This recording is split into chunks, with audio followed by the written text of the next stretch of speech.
let me say, I find it very helpful for me frequently to remind myself of what the goal of the Course is, what it's really trying to teach us. And it's so apropos to the material that we're going to be covering today. So let me just remind us that what the Course says its goal is to teach us to learn the difference between what is real and what is illusion, what is truth and what is not truth. And it says that's its only goal. The problem is that living in the world and trusting, learning, seeming to learn to trust in the world, we don't tell the difference between what's real and what's not, simply because everything that we see in the world is unreal.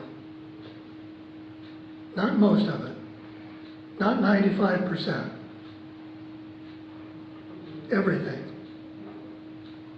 Everything that arises from the belief in sin and separation, which is what the world is unreal. And so what we have taught ourselves to do is to make decisions, make choices based upon what sounds best to us, but what is always the same and leads nowhere. So when we get to this next section, the borderland, that's what it's telling us. That's its entire message. Learn to tell the difference between what's real and what's not. Because the only choice, and please hear this, the only choice that we need to make in our experience today is to decide whether or not sin is real. That's it. Sin being the sense that we've done something wrong and lost our connection, our connection to one another and to God. If it is, then everything we see in the world is justified. If it's not, then nothing that we see in the world has any meaning. For the next few times, let's try to keep reminding ourselves of this and all of the ways, all of the different ways that this plays out in our life experience. What it means to our willingness to have a body, our need to have a body, the things that go on with our body, and the choices we make to defend the body. All of these are part and parcel of our learning to tell the difference between what's real and what's not. What we're always seeing in someone is a projection of what we have seen within ourselves. So there may be some particular one who more blatantly, let's say, allows us to look at that mirror of ourselves. But we're always just seeing ourselves. There is never a time that we see, when we're seeing with our perception, there is never a time when we are not seeing a mirror of ourselves. You can count on that.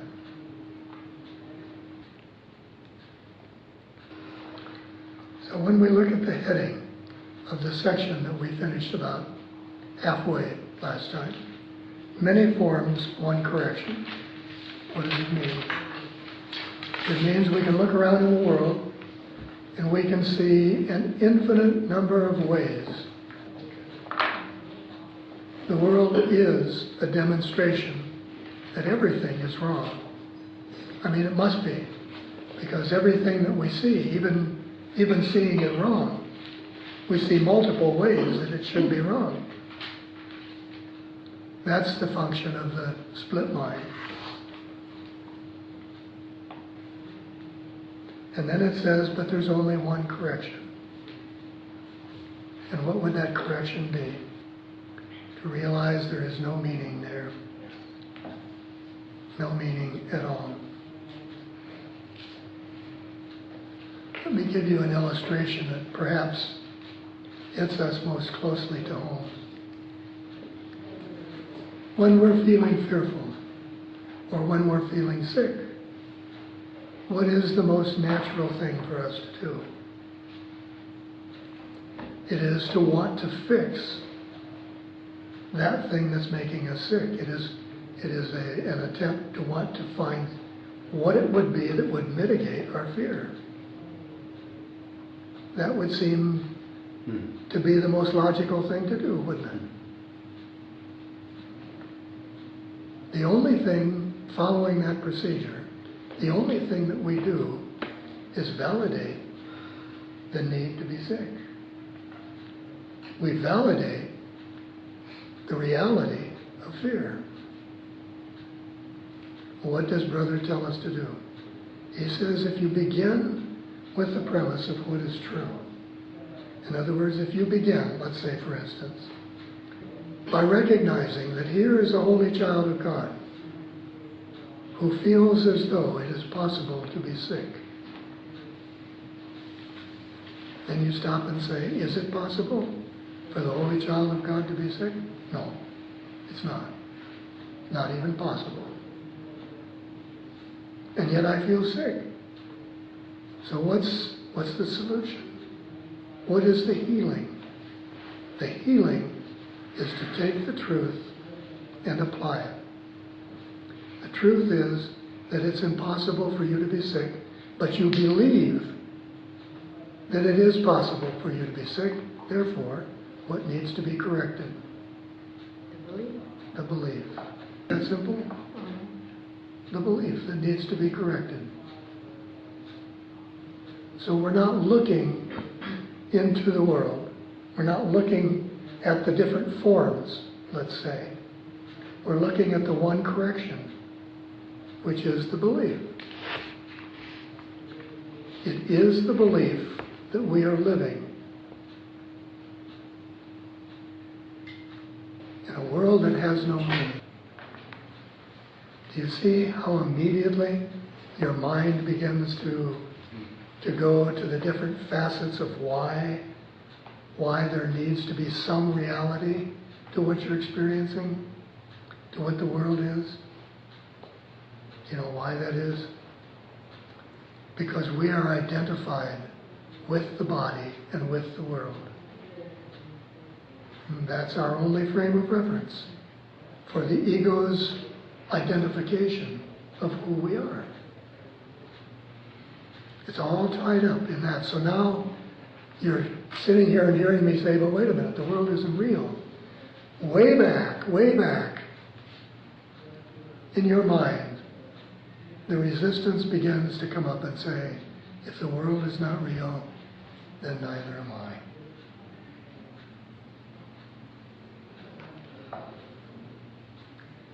That's what the Course refers to as the identity crisis.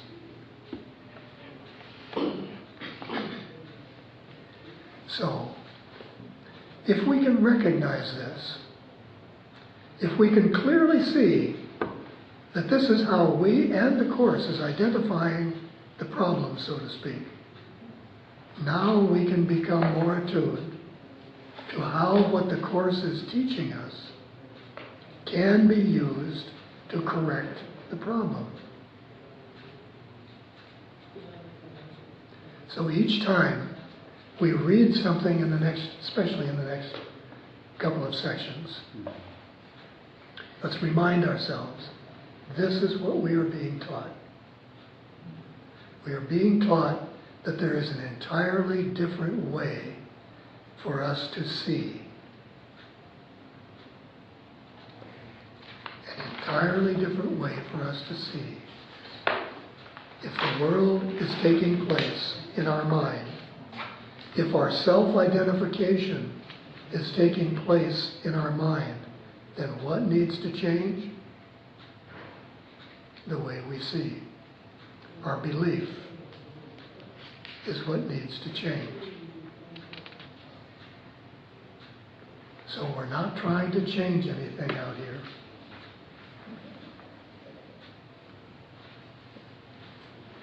We're trying to use the material specifically to change how we see.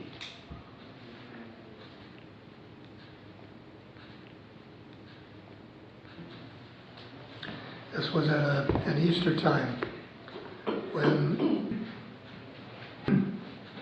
when I was particularly wondering why, with all of his wonderful powers, he didn't just say when he was being judged, I don't need to be here, and leave. Because he could have. He could have simply left, whether he left his body or took his body with him, he could have simply gone. He could have avoided the whole situation. The Romans arrested him, and his people, the tribal leaders, which were the Sanhedrin, wanted to actually dispose of him in their own way. So they brought him in for trial, so to speak. And they said that it would be a trial, and they asked him to defend himself. And of course, that simply wasn't who he was, to defend himself. And so when I asked him about that, and he said, well, let's revisit the scene. And we did, and I could see him sitting there and being judged. There was just a lot of screaming and chaos. And I was feeling very bad and getting very angry. And he just gently said, now see it through my eyes. And everything calmed down. And people were just sitting there. Nothing was really happening. And he said to me, all of those present in judgment's chamber that day were God's sons. Not one more holy than the rest.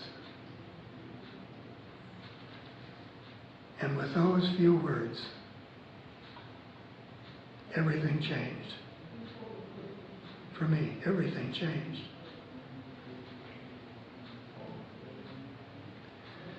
And even today, when I am, as I too often am, tempted to be judgmental, I remember that. And I would ask you to join me in remembering that. There was nothing real happening in judgment's chamber that day.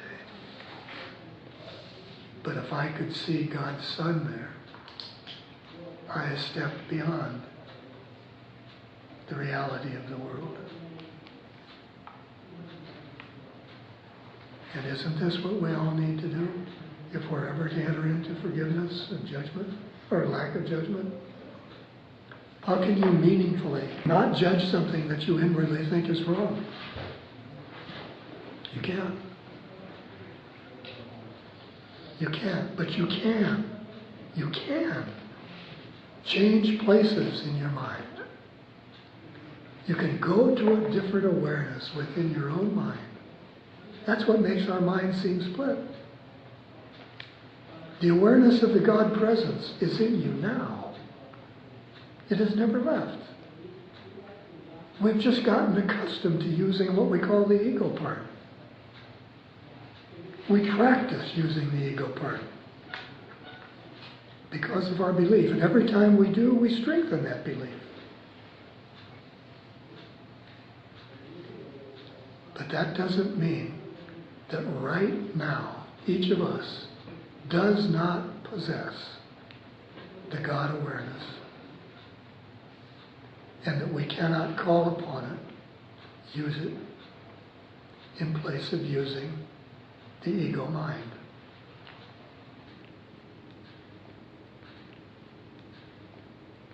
Did you say that nothing in this world is meaningful? Perhaps I did. Perhaps I should have said nothing is real. We can make it meaningful. Because when you do call in the God self or help, Yes. the Holy Spirit, Yes. that has to be me. Yes, thank you. Thank you. That is the distinction. Everything seen through the ego's perception is meaningless. How do you know when you see the truth? Oh, Sam. Is it an experience of certainty that you know that you know? Yes, you know that you know, and there's not a doubt. And there's a great sense of peace. There, Well, it makes sense logically, but I've never felt that. I would disagree with you, Sam. I would suggest that you've felt that many, many times. You've probably not felt it in the context, let's say, of when you were trying to feel it. Or when you were trying to evaluate something, or you see what I mean? When the ego was equally in control, but it would be virtually impossible for you to have spent your entire life experience without, at one time, without it many times, finding yourself in the place of your God self.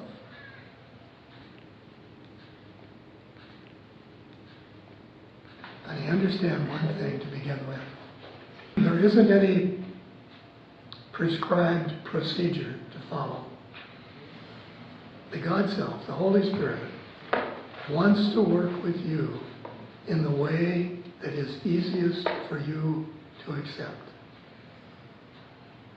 So if you felt in that moment that you needed some space, then know that it's perfectly acceptable to take the space. Do that. And while you're doing it, you turn to this inner loving presence and you say, now please help me. Help me to see what it is that's really happening here. Help me to understand. What should I do? And maybe in that moment, you don't have a revelation. Maybe you're still blocked. Maybe you're still too much into the shame or whatever. Okay. Again, accommodate yourself and say, well, it obviously then this isn't the best time. So I'm going to give myself a respite. I'm going to wait until there is a good time. And then please come to me and please tell me. See, you're doing two very, very important things. First and foremost, you are refusing to judge yourself for doing something wrong. And that will be what opens your mind predominantly. Okay, now you're going to find that because you haven't judged yourself, hearing the voice will probably be about 100 times easier. And again, when I say hearing the voice, you understand what I mean. Most of the time, especially when you're first new at this, there are going to be feelings that just come into your mind. You may not hear a voice, but you will have an awareness come to you that will be the answer to what you think is the problem. But you're being kind to yourself, you're being gentle to yourself, you're refusing to judge yourself, and that's going to open your mind. Most of us would have the tendency to say, oh, well, hell, I can't do anything right. I can't hear, I need help, and I can't get help, and you see how that just festers? And it just compounds itself until nothing meaningful can happen. But you're changing the whole dynamic when you recognize that the Holy Spirit wants to help you in the way that you will best allow.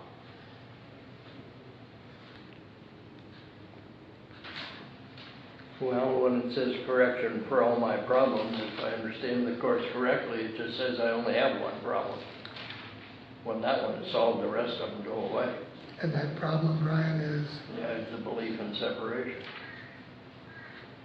when sin and separation are real, the rest of the problems can unfold.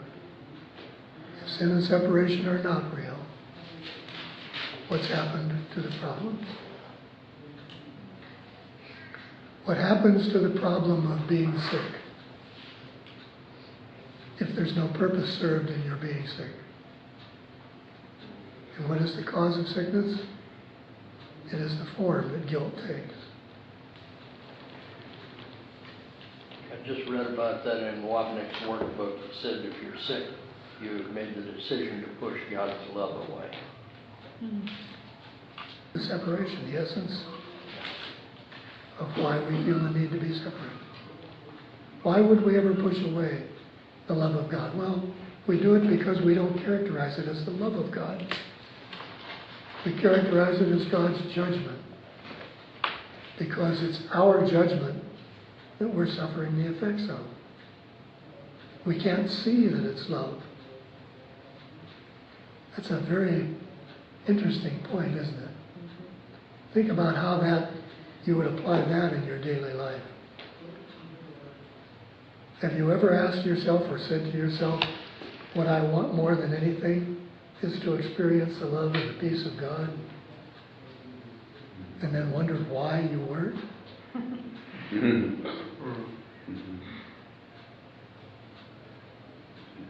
Maybe there is something else that we want more.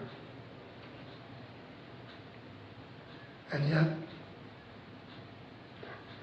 what could there be if we knew that if we took away that little glitch, that little wedge in our belief that said something was wrong? How much trouble would we have then accepting that we could be loved?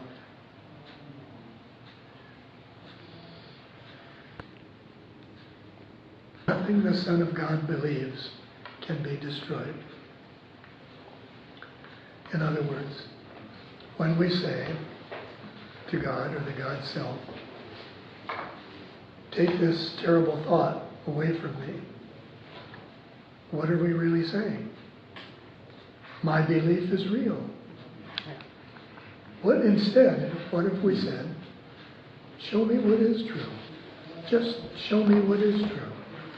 Help me to see what you see. Who is it that's confused about these things that you're talking about? Ego. Is that you? No, but I thought of the identification with that ego, though. I understand what you're saying. Yeah. But at the same time, when you say I am confused, Yeah. there's no reality There's to that no I statement. there. There's no reality to that statement. Uh-huh. Because you, the truth of you, is never confused. It's not the truth of you Oh. who is in this world seemingly struggling with irreconcilable decisions. That's not you. What that is, we call it an ego, but what it is, it's an image of a self that we have created that is having an experience based upon the belief and reason that we created it. So again, what we were talking about when we first began the meeting today. If you're going to find the truth, begin with the truth. The truth is, this isn't you. The you is what Brother calls sleeping. The you that seems to be doing this is an image that the real you has made. And so if we are to awaken the real you so that there is no ego you to be confused about these decisions, we're going to be following a particular set of explanations, let's say, or learning path. We'll follow that learning path. And that learning path is to first convince you, the real you, that you no longer need to sleep. That you can awaken because you are not, there's nothing, this whole sinful being, image of a being that you have created, is not real. This world that you have made to allow this sinful being to express its nature isn't real. And if we can convince you, the real you, of that, then you can awaken to the truth. And as you do awaken to the truth, what happens then to the image that you have made and to the world that that image seems to live in? It would all That's go false. away. It all just, evaporates. It would go away. You remember the illustration I used about sickness? Mm-hmm. When you seem to be sick and the immediacy is to look to something that can heal the sickness. What can that do except promote the sickness? Maybe it temporarily heals it, but we'll go on to something else. We'll just substitute something else in the very near future. We've got to teach ourselves to go to a place of truth and allow ourselves to be healed by the truth instead of trying to heal or fix one illusion with another illusion. I practice constantly, and I still go through periods of saying, "You dummy, you're never going to get it." We have to practice until our True. belief changes. Changes, yeah. That is so germane, honey. To ask yourself, how many times, if this really is important, how many times a day do you ask how to apply it? And how many times a day do you simply allow yourself to go off on a tangent? So it's not as though to say, oh my God, I've been practicing this for 20 years. Wait a minute. What have I really been practicing?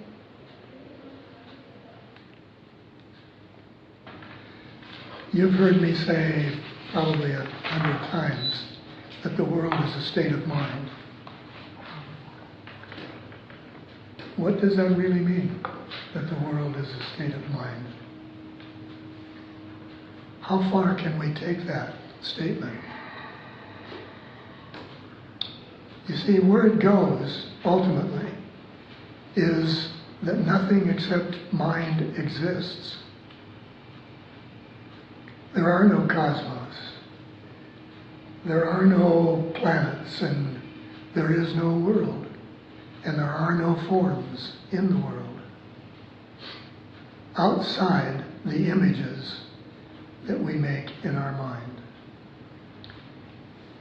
In fact, I believe it's lesson 15 gets into talking about what we see. Yeah, Linda's going to bring that up a little bit. Talking about the images that we see and trying to help us clarify that our so-called seeing is not really seeing at all. It's making images from our current perceptive belief.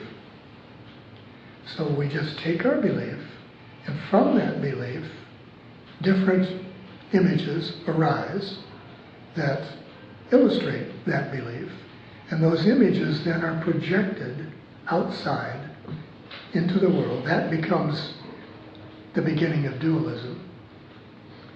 As those images are projected, and then they are out here and they look like something else. They don't look at all like our thoughts. So we disown them. We don't claim them, or we don't recognize that they are simply our thoughts in form. So anyway, you take all that into consideration, and I would ask you, if you wanted to try something very, very interesting, sit down in a meditation and challenge yourself. Say to yourself simply, there are no galaxies, there are no cosmos, there is no world, I have no body.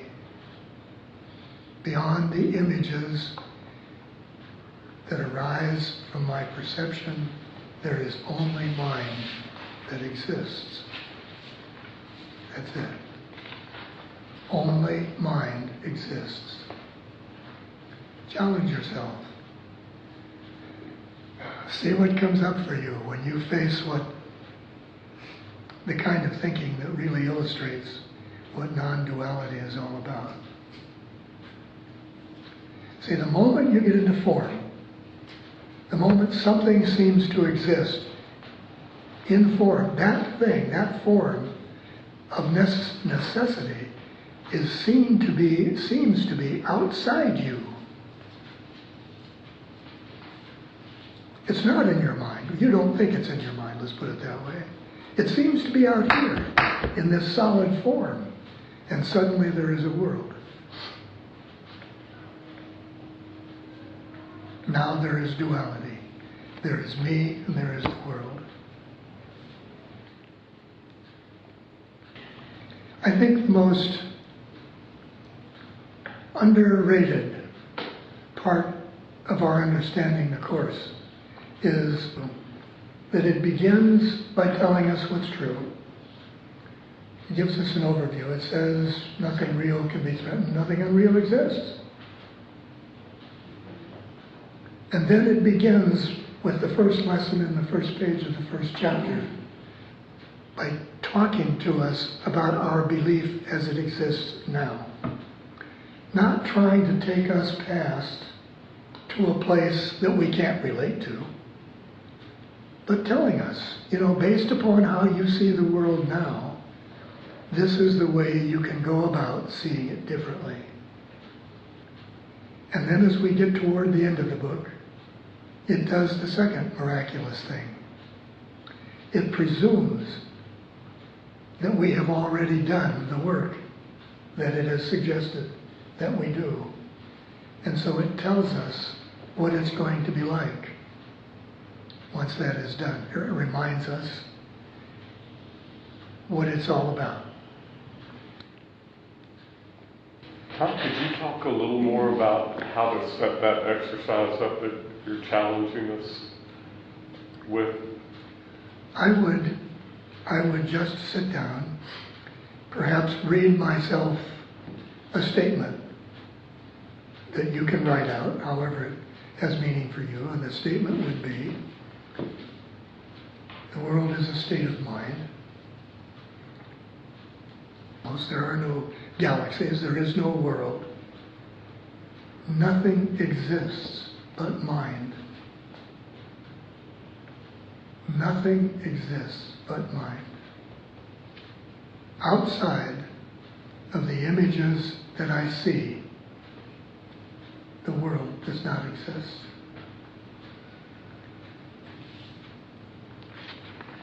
See how willing you are when you read that and you sit with that thought. Because your mind will, believe me, it will want to, at first, it will want to go past this little box that it's in now called perception. It will want to go there because that's the natural place for it to be. But then you're likely going to experience some very telling things. And they're very valuable. They will be very valuable to you. Because they'll let you know why you can seem to say, but I don't want anything but the love of God. That's not true. And yet it befuddles us. Because in our conscious awareness, we don't. So what we're doing, what I'm suggesting you can do, is to use this exercise to get yourself past what your conscious awareness is to another level. And it won't take anything more than just, as I say, reading that information, taking it in, and watching your mind to see what happens. Just to make a suggestion for you.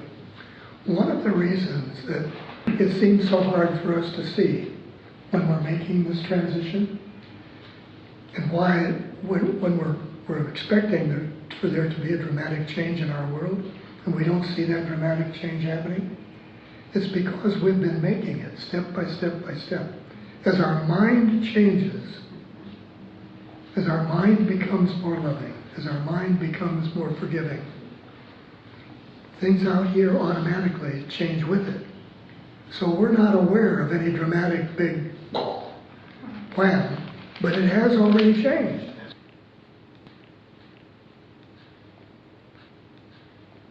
The thing we resist most is the thing we want most. And that's the awareness that we are loved. We resist that harder than anything because it goes against our belief. It doesn't fit with our belief that there's something wrong with us. So yeah, boy, if I had no resistance to love, this whole thing would be a piece of cake. There wouldn't be anything to forgive. Because what is my forgiveness after all? When it's all said and done, what does your forgiveness of yourself really amount to? I'll tell you, it's your willingness to see the love that exists within you right now. Just that.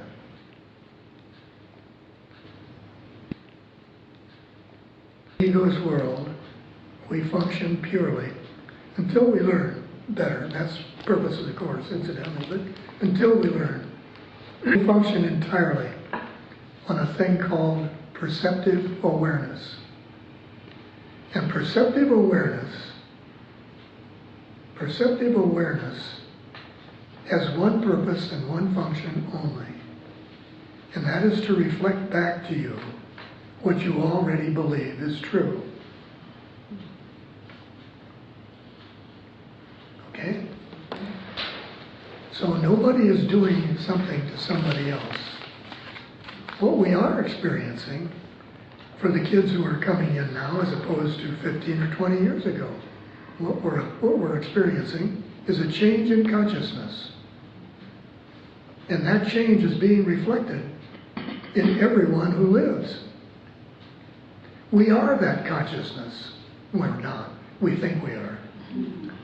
We pretend that that's who we are. And so it does influence us, whether we can acknowledge it or not. The ego thoughts are as connected as the God thoughts are connected. Okay? The one thing that we can't change is the fact of our oneness. We can pretend to be egos, separate and different, and going through all of these different things. But that doesn't alter the fact that underneath that belief, we are all connected.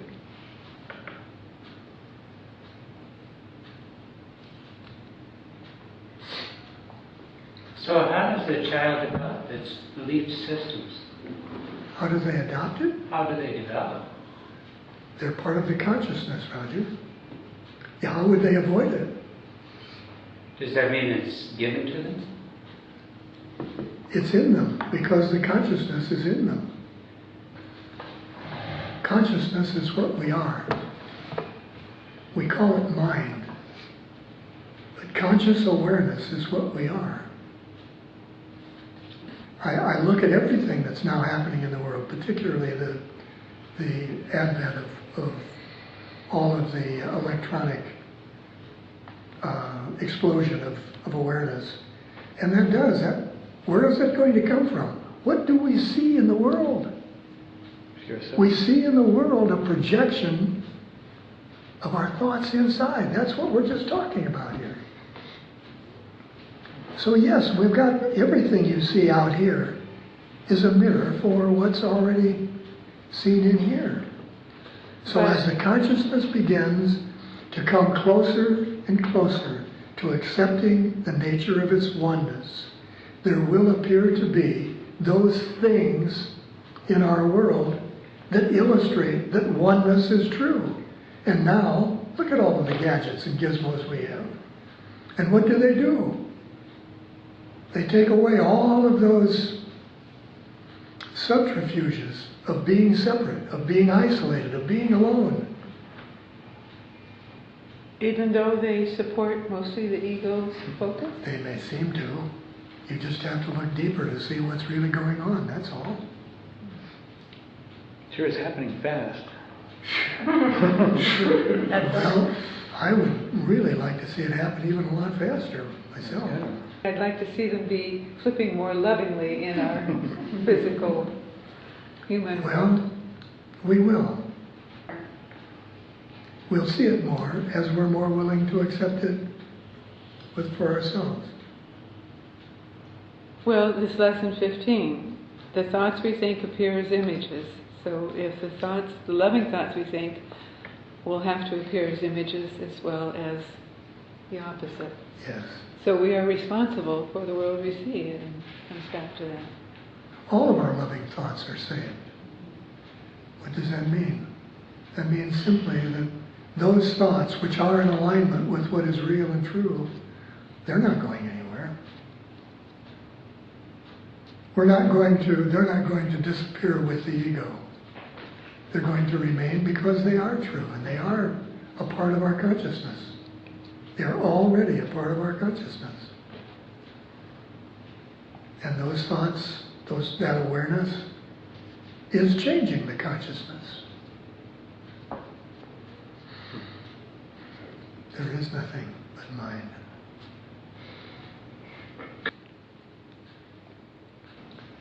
See, something to keep in mind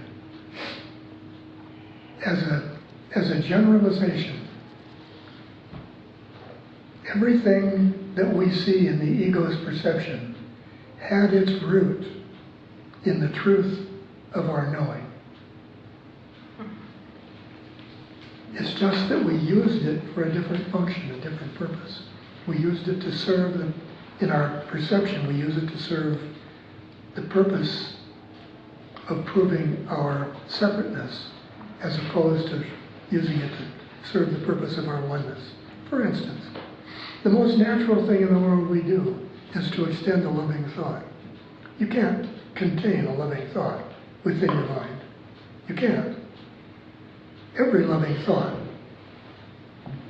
because of its very nature, extends out. It seeks other loving thoughts to merge with and become one with. That's the experience of creation.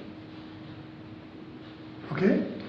Well, that's the same thing that we call projection in the ego's world. Except in the ego's world, we use it to foster the belief that there's something apart from us, and not something that we're reaching out to embrace. Watch your mind as it has a loving thought. Just watch how it wants to share that, to give it away, to see it affecting someone. I mean, however it works for you, it's amazing to recognize that the entire purpose of a loving thought is to reach out. Nothing precedes a thought, but it's not your thoughts that you want to watch. It's learning to go to the thought of the God Self, the Holy Spirit. Okay, yeah. Because that's the only place that true thought exists. Okay, true thought, that's the only place that it exists in our consciousness.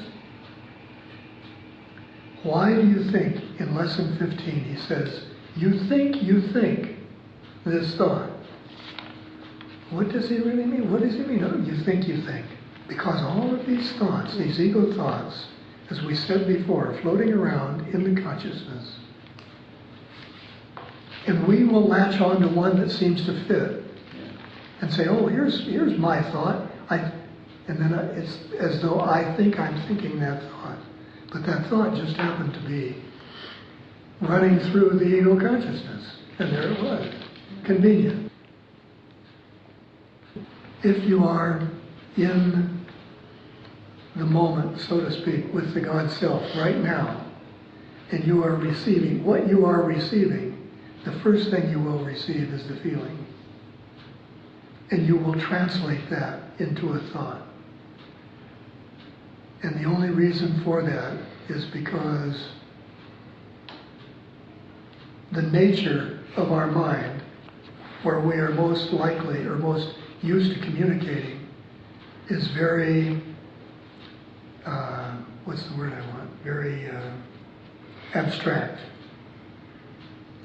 But the nature of our perceptive mind that understands is very specific. So it will take the feeling, translate it into a specific form, and become a thought. Yeah, but so if there's something to do to like to turn it over, yeah. That would be the very best advice I could give you, Denny. Time serves the purpose that we give it. So when I say, I want something now, but I truly believe that I'm going to have to study to learn and learn and learn before I get it, that's my resistance to getting it. Right. And so time fulfills that function.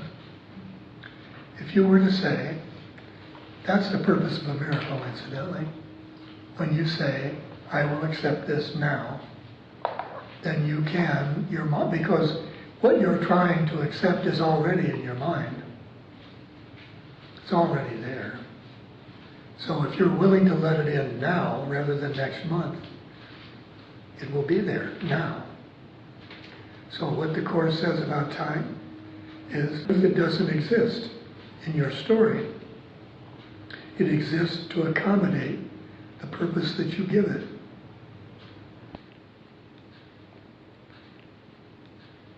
To me, this is the essence of why Brother constantly tells us, your first response, always, is go to the God self. Go to the place that is unthreatened. And don't try to figure out anything else. Just go there. And say, how should I see this? What's here for me? Rather than try to get yourself wrapped around the axle, as one of our friends likes to say, trying to figure it out. One of the first things that the God Self will, if you really go for advice, the God Self will tell you is that the thing that's upsetting you, that's really emotionally driving you into this fervor, has nothing to do with what you think it is. But that's why we always get so caught. Because what we're caught in is not the thing, but it's in that old, as Linda was saying, self-perception, self-identification, that this now suddenly seems to confront you with. And there's no way the ego is going to figure that out. I'm never upset for the reason I'm saying. You understand why? Why it's necessary to know that all illusions are the same illusion? Otherwise you can solve them one at a time, you see. Or you can recognize that the only issue that we ever face is the belief that we are separate. The definition of perception is that it will show you what you believe. That's it. If you don't believe it, you're not going to see it. What is it that stimulated you not to? That's always because we are afraid of what we're going to see. But just go there with the God Self and say, help me. We were talking about this last week, I believe, when I mentioned the value of learning. If nothing else, just learn, open your mind. Do exercises that force you to expand your perception. Just keep broadening it. And that's exactly what's going to happen, Sam. You're going to begin to see things. You're going to begin to have awareness that's been floating around in your mind and you never knew was there. One of the best ways that I have found personally is that you can teach yourself, you can make it a practice to teach yourself that when a thought comes into your mind that this would be good, just say that you would like to have something, you would like to experience something, that you would like to be loving, whatever. That when you're saying about yourself, apply that to everyone. And if you can, guess what? It's because you're withholding it from yourself. So yes, that expands. Anything that will encourage you to accept others will force you to expand your mind. Because the ego's perception now is strictly confined to separateness. So anything that involves joining, accepting, is going to open your mind. If we're to believe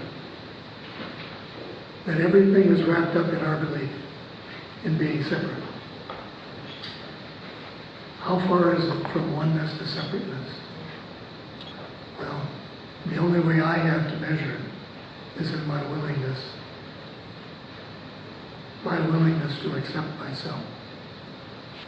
So, if you want to judge how far you are, how close you are to the truth, just ask how close you are to accepting yourself. I just want to read you this one paragraph because it encapsulates everything we're talking about. There is nothing outside of you. This is what you must ultimately learn, for it is the realization that the kingdom of heaven is restored to you. For God created only this, and he did not depart from it, nor leave it separate from himself. The kingdom of heaven is the dwelling place of the Son of God, who left not his Father, and dwells not apart from him. Heaven is not a place, nor a condition. It is merely an awareness of perfect oneness, and the knowledge that there is nothing else, nothing outside this oneness, and nothing else within. Heaven is the awareness of perfect oneness.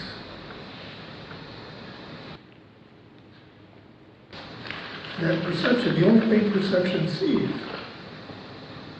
is how it sees itself.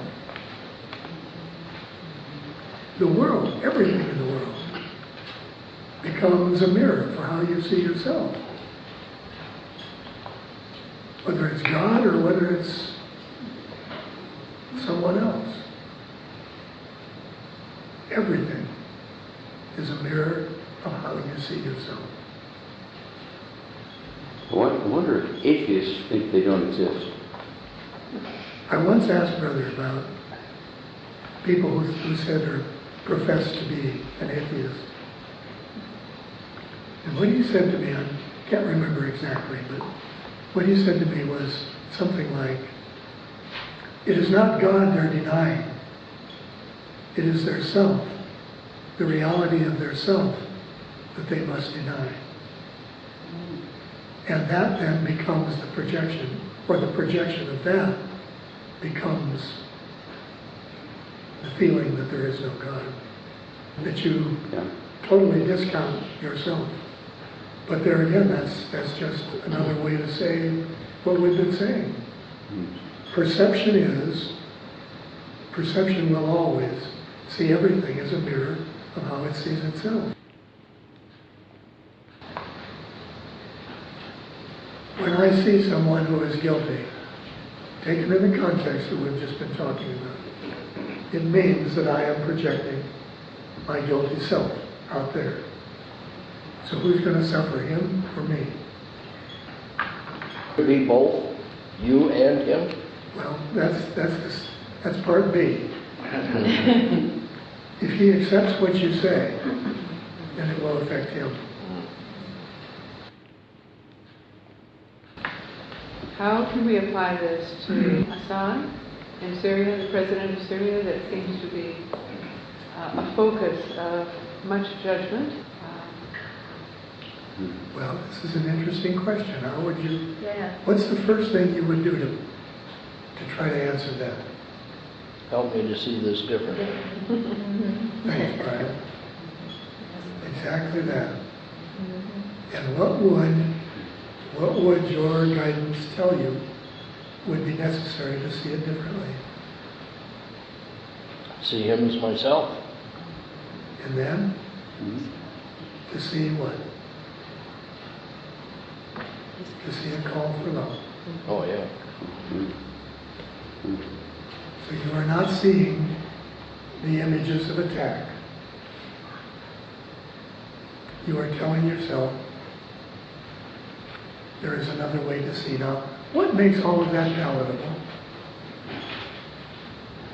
It is that we first must learn that everything that we've been talking about is just a story.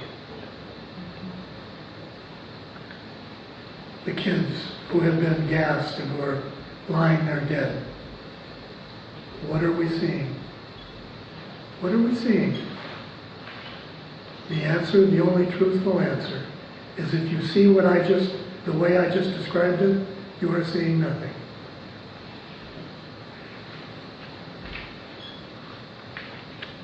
That may sound heartless to you, but that is the one way that we are going to put an end to the need for this to happen.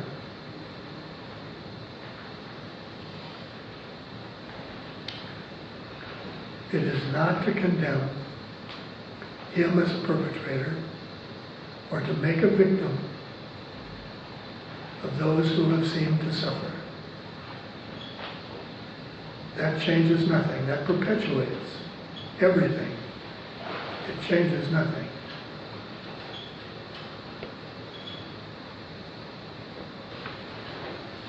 The first thing we recognize is that if our inclination was to feel the sorrow, to feel the pity for those who have died, to recognize that ours was the first call for love.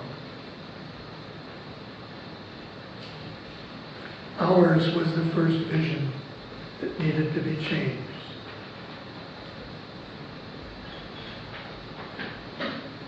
And so then I can go to the God Self and say, whoa, I need to see this differently.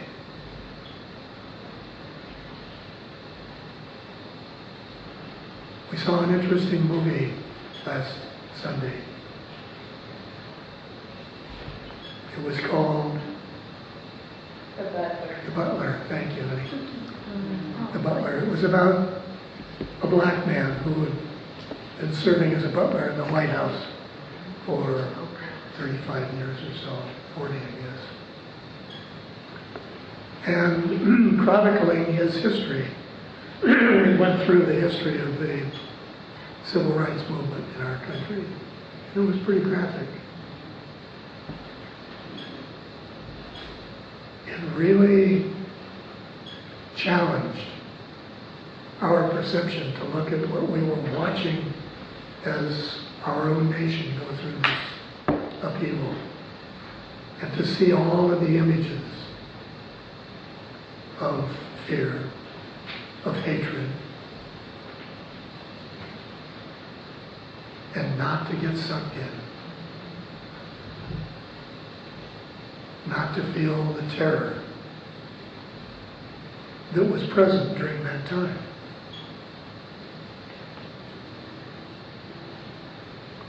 How can you, or how do you feel about looking at those images and saying to yourself, nothing real happened? We're not denying there was an experience. We're not denying there was all of that pain was present. But what we are saying is, it wasn't real. Nothing changed. No one died.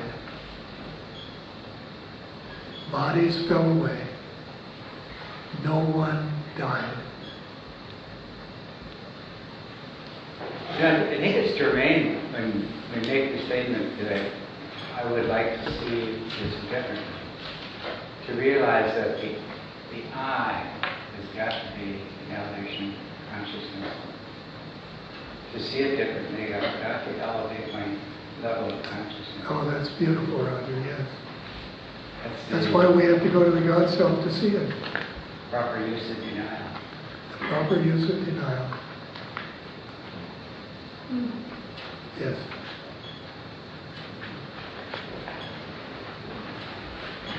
What's going to allow this to change? This need for hatred, this need for violence, the wars. There's never been a moment in the history of the world when there was not a war somewhere with someone. So what's going to eliminate the need for that? What did we just read a little bit ago? Or what did Larry just read? About from the Course when he says, accept responsibility.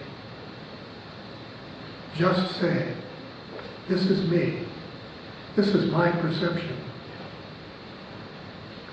I take responsibility for what I see. Why do I have to take responsibility? Because now I am empowered to see it differently. If I do not take responsibility, I am a victim of what happened. And I have no power to change it. I guess that's where we always have to make the distinction. We're always thinking what we're seeing is out there and has to change out there. And it is always inside. Brother tells us in the Course in different ways, in different places, the dream will continue as long as we, or until we see the entire world as blessed. As blessed. Yeah. As blessed. Look how that completely flips to do just what you said, Daddy. Till we see the entire world as blessed. In other words, we have seen past the appearances. We have seen the face of Christ instead of looking for the ego.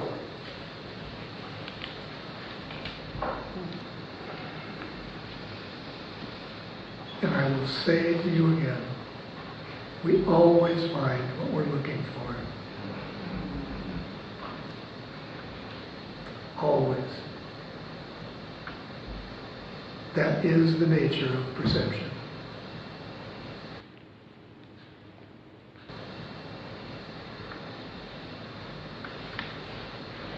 I find it interesting that Mother Teresa said she saw the face of Christ in everyone. Yet when she died, they found her writings saying that she questioned her own beliefs.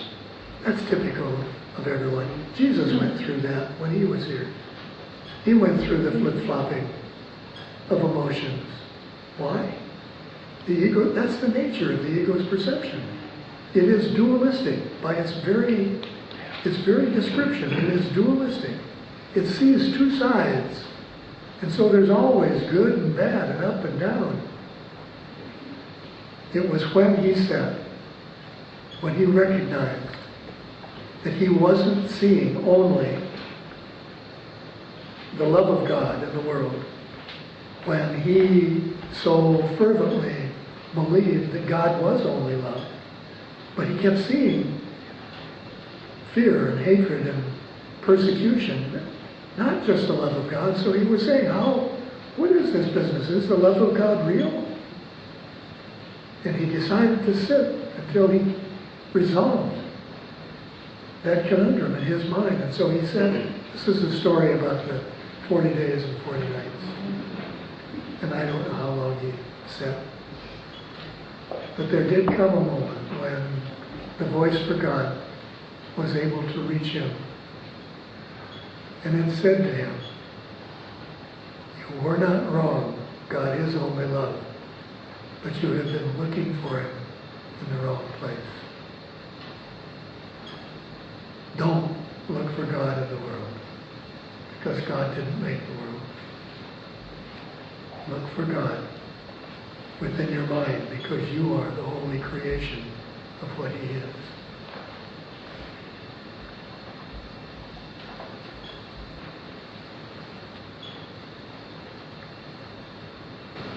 I'm just wondering how much will it take? Here we are trying to do this, and we're having a very hard time with it. And a good part of the world doesn't even try. How willing are you? I'm trying. I don't know. Well, we all are, honey. But that's the answer I'm saying. We can't say how long will it take, thinking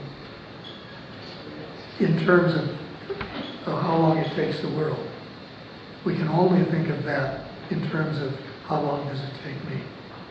I was thinking in terms of the world and hatred and war, things like that. I mean, to That's rid what I'm that. saying, yeah.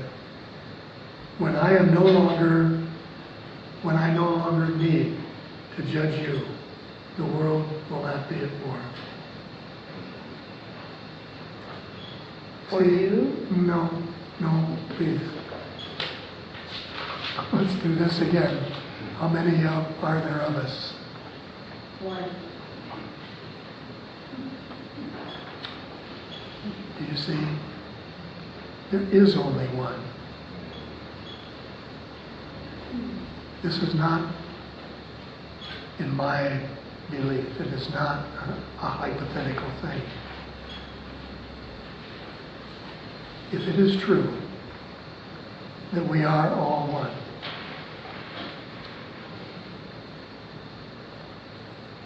then there will be one awakening.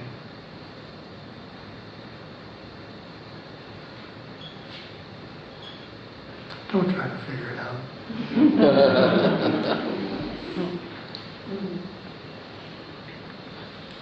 There was one who went to sleep and one who will awaken. Didn't Jesus already awaken? Didn't the Buddha already awaken? Hasn't Ramana Maharshi, many others, haven't they awakened? Within the perception of separateness, there is a world and there is a real world.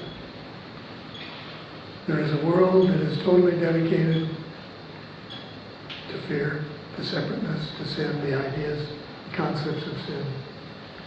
And there is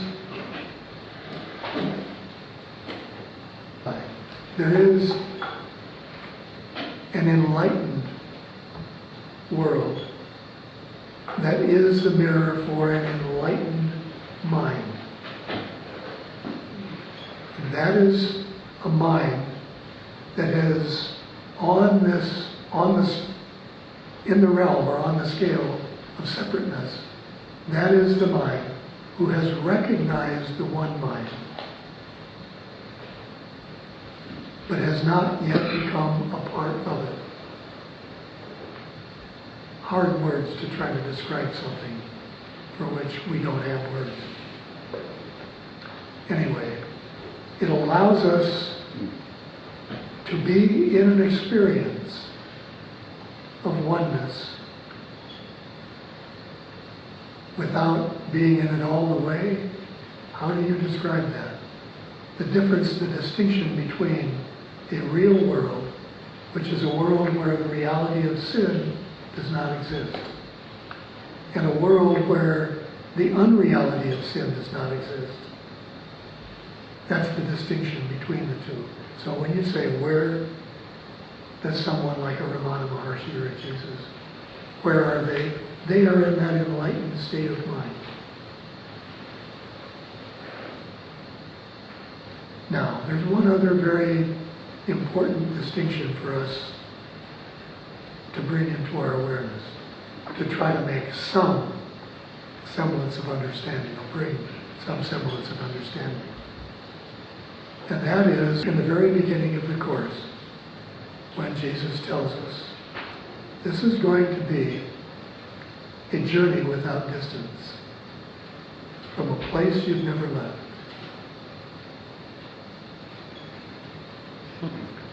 In other words, while you're trying to hold the awareness that there could be an enlightened state of ego awareness,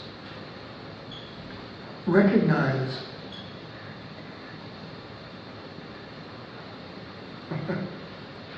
how do you say it? Recognize that nothing really happened.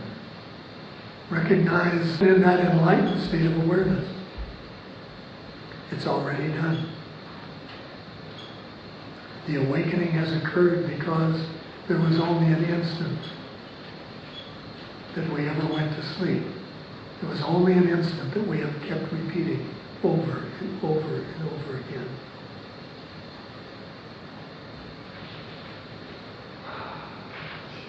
What is the definition of an hallucination? Seeing something that doesn't exist. Seeing something that doesn't exist. So that's what we're doing. That's exactly what we're doing. Oh, I see. I firmly believe we put that statement in the Course to absolutely befuddle our ego's ability to understand anything.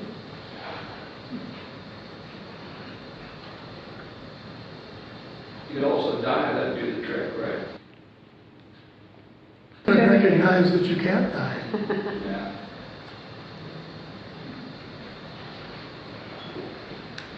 There is illusion and there is truth.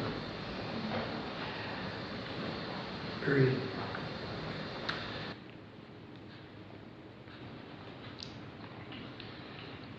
We unfortunately find it necessary to build defenses against those fearful thoughts, Mac.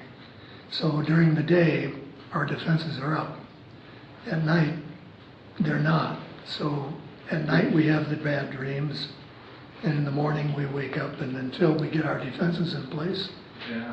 why, there they are. Yeah. The ego's not there yet, had to defend it. Well, it's there, but it's just not quite as armored, you know.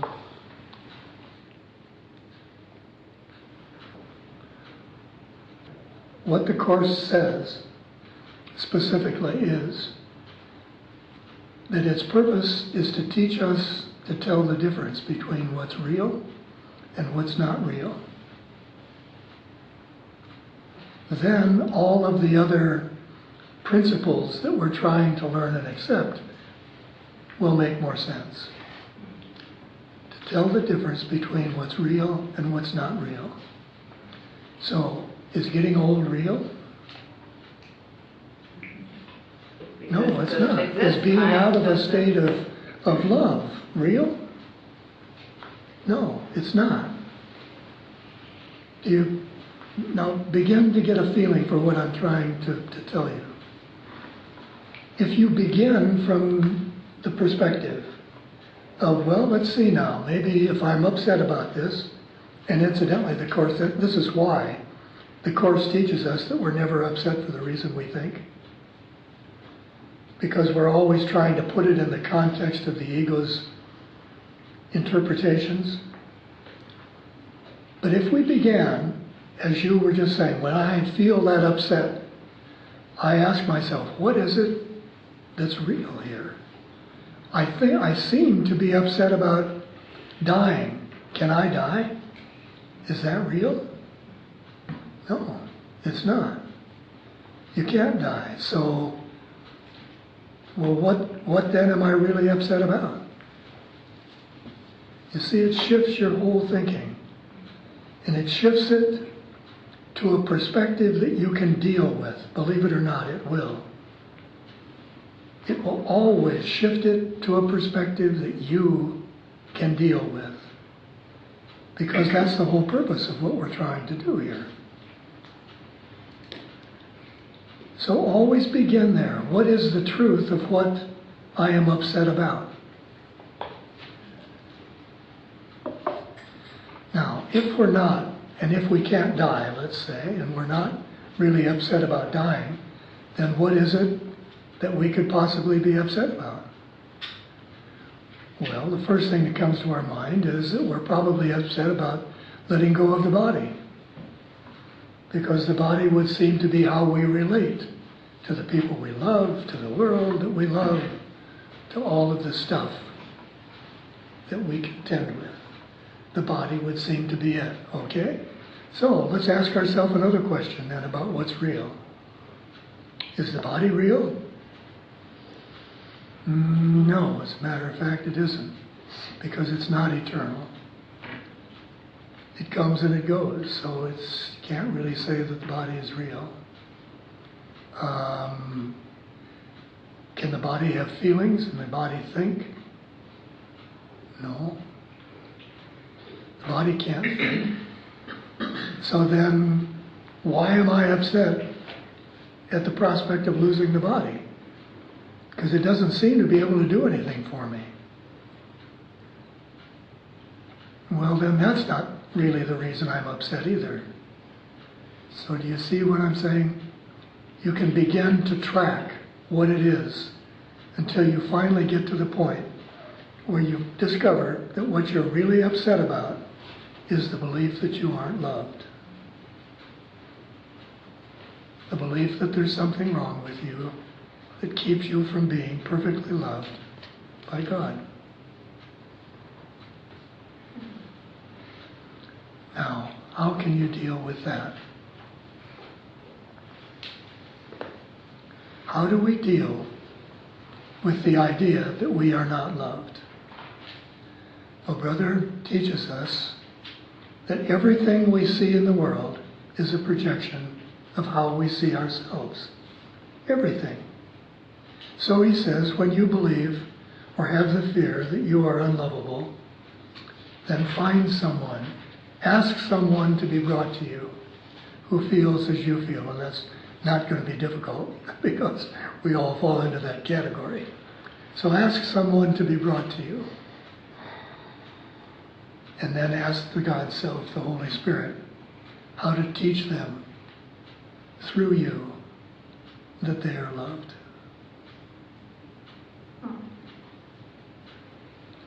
And so you become a teacher of love. And in teaching them, you teach yourself.